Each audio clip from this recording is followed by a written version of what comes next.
ain't finna blow. It's a shame finna put the game in the figure four. Young and fresh from out that bottom, talking straight from off the stroll. And these days, I live the life of a movie star. Remember going to school telling you I'd be a superstar, but you didn't believe. Yo, welcome back to my channel. Before we get into it, make sure you like, subscribe, comment, man. Fuck it. You ain't gotta like the video, you ain't gotta comment, but I do appreciate it if you hit the sub button. Now, next we're gonna talk about Attack on Titan, but in particular, I'm gonna be talking about chapter 131 and kind of giving my take on what happens to the Colossal Titans after the rumbling, right? So, I've been seeing how everybody on social media was saying that the ending and the opening of Attack on Titan was all spoilers or foreshadowing from the very beginning. And I'm not gonna lie, I've been realizing all this shit for the first time the rumbling had got introduced and when the ending was first shown in the anime. So I just want to show you guys what I believe or hope will happen to the Colossal Titans after the rumbling. So in the ending credit scene, you'll see a bunch of Colossal Titans rumbling just like how you see in chapter 131. And after the rumbling is finished, you see a bunch of people walking back in a single line, kids, women, and obviously men. Now, what I would like to think about this is that Eren frees these people not only from being a Colossal Titan for 100 years or more, but he frees these people from being forced to be this depressing wall that Eren had brought up in chapter 131, that he would always stare at, and doing this made him realize that he wasn't free to begin with. But the biggest thing of it all is that he gives these people a second chance at life, a life where they can finally feel special because they was born into this world. Because if you look closely, they're wearing the same clothes that Ymir is wearing. So I think that these people were slaves that got forced to be turned into Colossal Titans. Well, to them, it wasn't forced because being turned into Colossal Titans was like them fulfilling their duty as a slave to the king.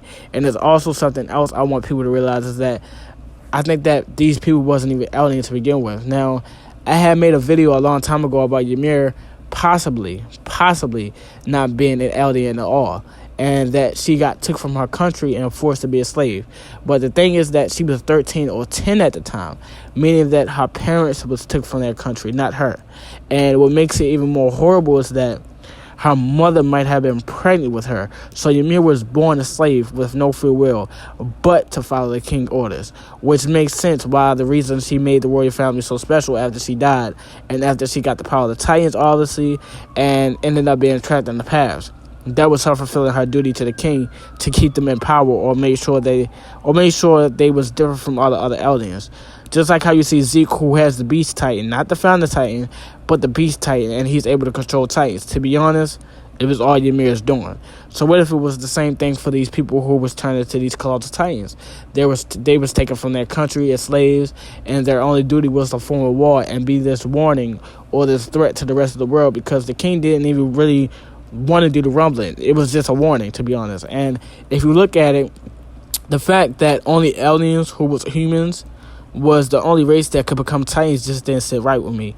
And you get the thought of, okay, if the king wanted to create this new peace for his people, and if those Colossal Titans was really alien people, then wouldn't he want those people who became Colossal Titans to feel that experience of this new peace that he wanted to create?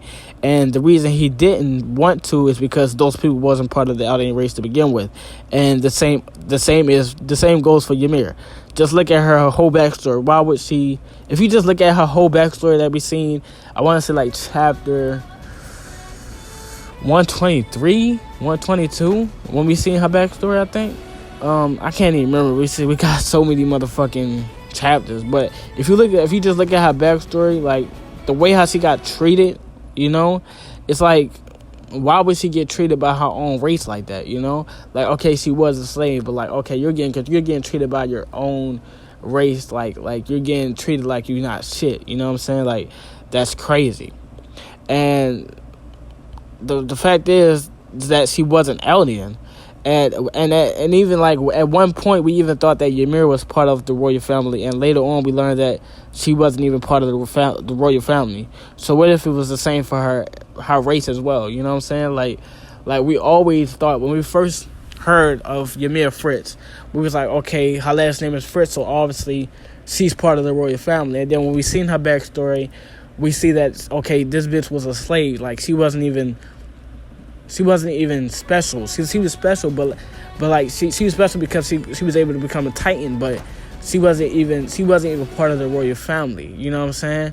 So what if it was the same thing for her race? You know, what if she really wasn't even alien to begin with? What if any humans any human in the world of Attack on Titan can become a Titan shifter or a Molly's Titan, you know?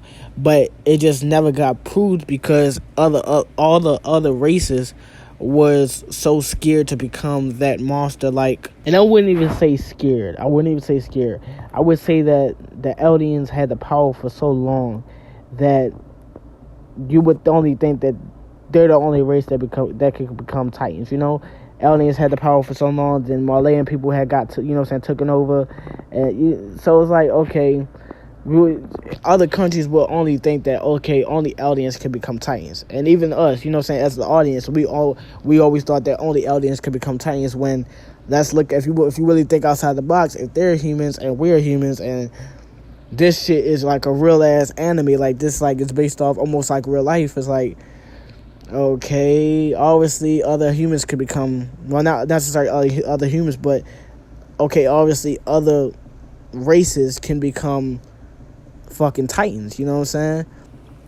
But that's really it, though. I don't really have too much more to speak on, though. That's what I want to believe what happens to the Colossal Titans after the Rumble, It's like, okay, where did they really go at, you know what I'm saying? So I think Eren is going to just turn them back into humans, and they're going to walk back to Paradise Island, or they're going to repopulate the fucking world or something after the world gets destroyed or whatever. But all this shit had really got foreshadowed and spoiled in the, like I said, in the intro of Attack on Titan and in the credits. So it's just now, all this shit is now just coming to light, you know what I'm saying? We actually like visually seeing it now. So I just really can't wait for this shit to be animated. Like I said, subscribe to my channel. You ain't gotta like, you ain't gotta comment. I do reply to all comments, but all of that shit is appreciated, but I would appreciate it more if you hit the sub button. And I'm out.